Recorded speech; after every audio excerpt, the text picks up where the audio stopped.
belonging to Sefer. We are on Tamid, and we have base Daled. Correct. The Kohen arranged the large pyre toward the east, and the pyre's face was toward the east, and the heads of the inner logs would touch the mound, and there was space between the logs where they would kindle the chips from there. They selected from their fine wood of a fig tree to arrange the second pyre for the incense opposite the southwest corner, drawn 4 amot northward from the corner, and estimated 5 sars of coal. Shabbos, and estimated 8 sars of coal, for they will replace the 2 spoonfuls of frankincense on the showbread. The limbs and the fats were consumed during the night. The Kohanim returned them to the pyre. They killed the 2 pyres with fire, and the Kohanim descended and came to the chamber of new stone. They appointed one said to them, "Come and cast lots. Who slaughters the Tamid offering? Who throws the blood? Who clears the ash from the inner altar? Who clears the ash from the menorah? Who brings the limbs of the Tamid onto the ramp? And the head and the right hind leg, the forelegs, the tail, the fat of the tail, and the left hind leg, the fat of the chest and the neck, the 2 flanks, the intestines, and the fine flour, and the chaflitum, and the wine. They cast lots, and the one who won." Okay. Okay, Mishna base. Amar lehem amamune. So the appointed Kohen says, im higiahas man hashchitan. This looks very familiar from Maseches Yoma, right? Okay. As the time come, im higiah haroy omer barkai. If he says yes, barkai is it's from the same root as barak. Barak being lightning. So it's light. There's light on. We see light on the eastern horizon. Okay. Masya ben Shmuel omer heir pnei kol hamizrach, and he said they checked. It has the whole of the eastern horizon lit up, because there was one time that it's not mentioned here, but it's mentioned in Yoma about where it was a false positive because it was a moonrise. Yeah. So they saw light coming from the eastern horizon and thought it was time for the Tamid, and it was really just a moonrise, and they had to throw everything out. Okay, here Pnei Kol HaMizbach Adhu Bechevron, until Chevron.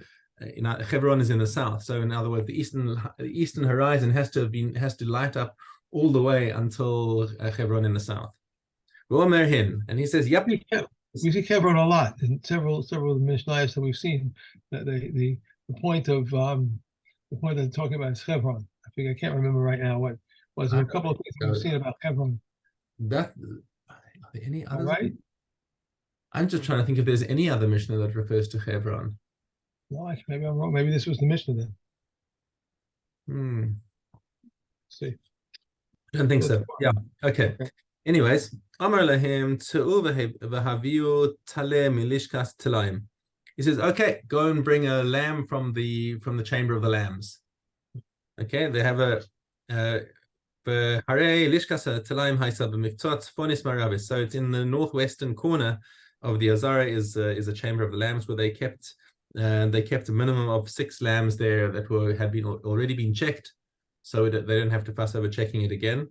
And there were 4 chambers there. So there was the chamber of lambs was there, and the chamber of the seals. So what's in there is somebody who had to bring Nesachim. He would come and pay before the Nesachim with these chosamos. They're basically tokens. So you'd pay. Remember, there was, I think it was in Shekalim. There was one guy who used to take the cash, and he would give people tokens, and then they would go to the various counters and exchange their tokens for korbanos or nesachim or whatever it was that they were exchanging for. So that the cash was all in one place and the tokens went to other places. Okay. So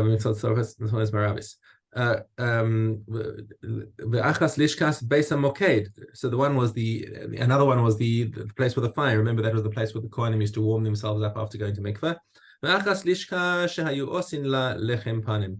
So this is, and the other one was the bakery where they would make the lechem apanim. Okay, so they went into the chamber of the vessels. So the Kohanim would start unpacking the utensils of the day. There were 93 kalim. Now the number 93 has a significance. because in the Yerushalmi it explains that the number of Kalim is of 93 is connected the 93 mentions of the Shem Hashem in the Nevuos of Chagai, Zachariah, and Malachi. Okay, don't know why, but that's just brought in the Yerushalmi that there's a parallel between those three and Tzarech Iyun. Why would you have 93 connected 93 over there? Don't know. Okay, Hishkus at Tamid Bekos Shel Zahav, and they would take the selected lamb and give it to drink from one of the temple vessels, from one of the golden vessels. Okay, why was that? Because apparently an animal that's recently drunk is easier to skin. So they give it to drink and wipe from the golden vessels because we like to do things in an opulent way in the temple. Right? There shouldn't be any hint of aniya, so everything should be opulent and with great fanfare. Af al pi shehu mevukar mi ba'erev, even though it had been checked the night before, they still gave it a cursory check again by the light of the avokos, of the flames, the torches that they were holding in their hands, just to make extra double sure that this tamid was kosher and free of any blemishes. And that's it. Okay. So wasn't there something about you could smell the guitar? You could smell it all the way to Hebron. Yes. There was something about the sound of the right, door. Right. There was a door opening. You could hear the door opening. Was it all the way to Hebron? I don't think it was all the way to Hebron. It might have been to. There was a thing about. I think we're going to come across it soon. Yeah, there was something about the door opening up. You could hear the door. Yeah, you could hear the door. You could hear the door opening and the noise. And but would that go all the way to Hebron? I don't remember if Hebron was mentioned in that context. We'll see. I think we're going to come up against it soon. Okay. Mila. Adal. Pickle and Noso do not combine with each other because they were two distinct names. A Sheraton and Nevela, as well as Nevela and flesh of a human corpse, do not combine with each other to transmit tumor, even with a more lenient aspect of the two. Food that contracted tumor from an avatuma and food that contracted tumor from an avad hatuma combine with each other to transmit tumor, like the more lenient aspect of the two. All foods combine with one another to disqualify one's body with half a prat. For the food of two meals for an Arab, to chumin for the eggs vayim to transfer the tumor of foods, for the dried figs vayim for carrying out of the tumor of the domain on the Sabbath, and the dates vayim on the Yom Kippur. All beverages combine with one another to disqualify one's body with a revius, and for this fill of a cheek on Yom Kippur. Ola and kalayim of the vineyard combine with each other. Reb Shimon says they do not combine. Cloth and sack and hide and meat and combine with one another. Reb Shimon says since they are fit to retract tumor as a seat. Okay, that's it. That's it. Right. Okay, Tamura Gimel Daled.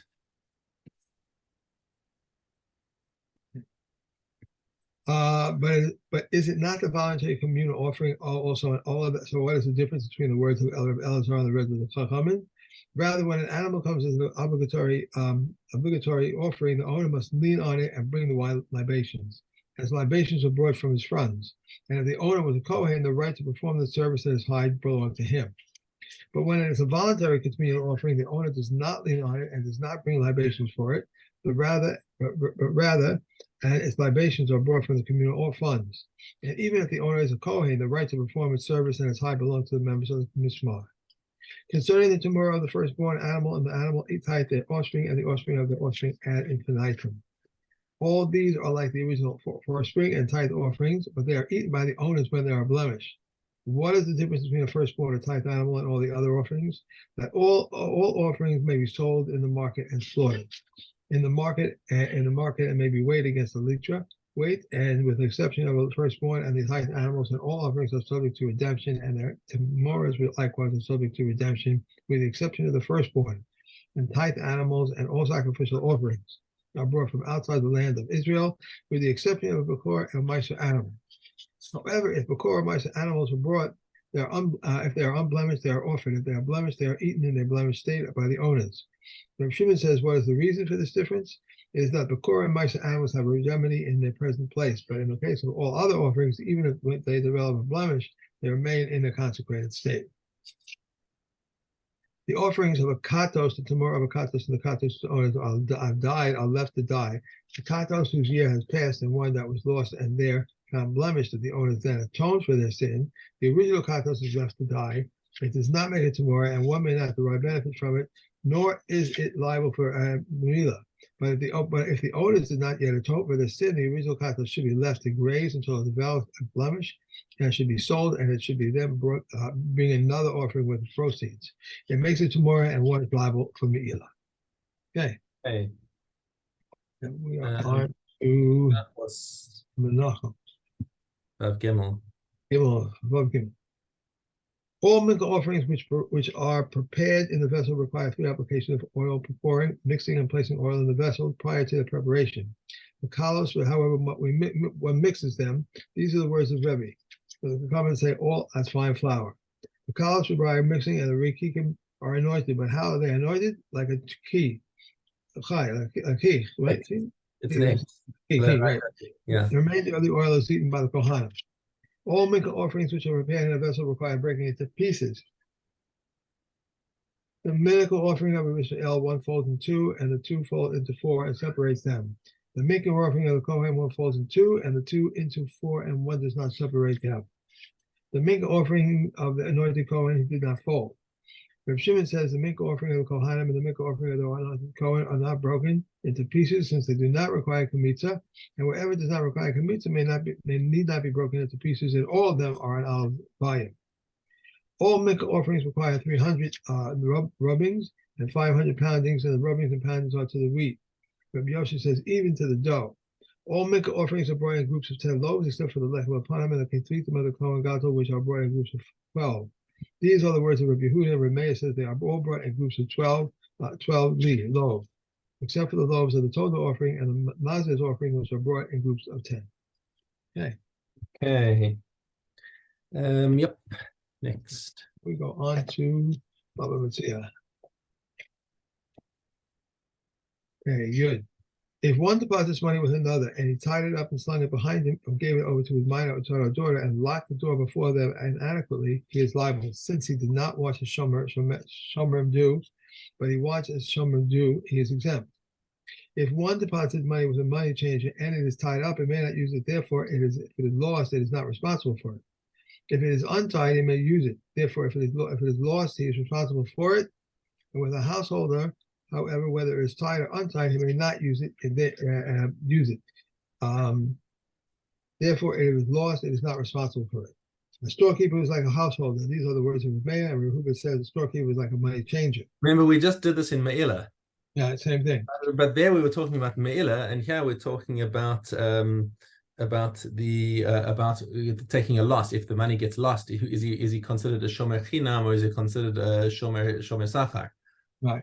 Oh, okay, so he's so exactly the same. It follows exactly the same lines over here between the storekeeper and with Rabbi Meir and Rabbi Yehuda. Okay, right. Just the difference is whether it's for Me'ilah or whether it's for shomer chinam versus shomer sachar. If one uses the deposit for his own purposes, Reb Shammai says he must suffer whether he loses his value or he gains. Priscilla says, at the time of it's being taken out, Rekiva says at the time of the claim. If one intended to take a deposit for his own use, but Shammai says he is liable. Priscilla say he is not liable until he uses it for his own purposes, as it is said, if he has not put forth his hand on the other's goods. If he tilted the cask and took a quarter of a log from it and it broke, he pays only for the quarter of a log. If he lifted it and took a quarter of a log from it and it broke, he must pay its entire value. Right. He acquired the entire thing by theft, so now he's entirely responsible. Okay. Sachim.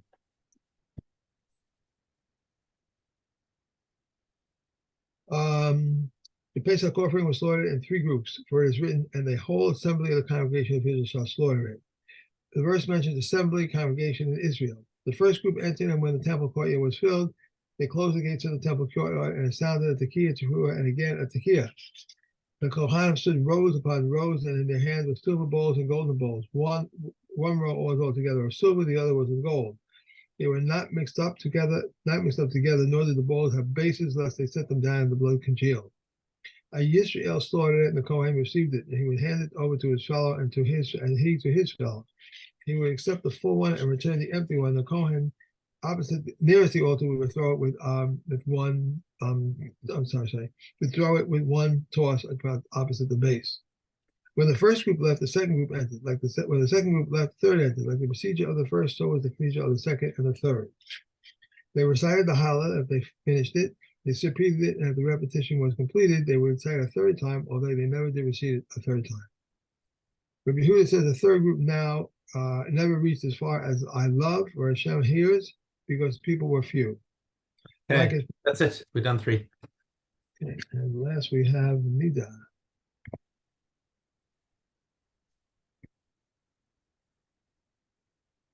If a Nida examined herself on the 7th day of the morning and found herself to be Tahara, and at twilight she did not separate in Tahara, and after several days she examined herself and found herself to be Tamid, she has a presumption of Tahara.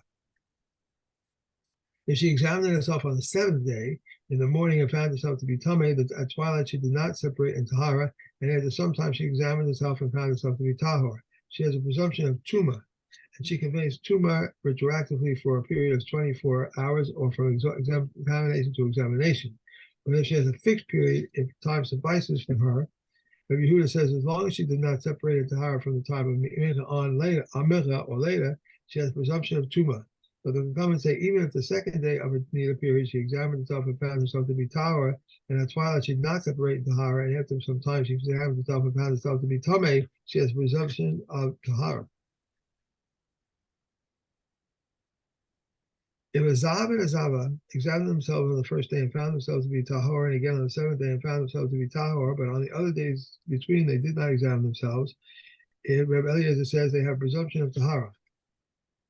Rabbi Yehuda says they have only the first day and the 7th day, and Rabbi Akiva says they have only the 7th day.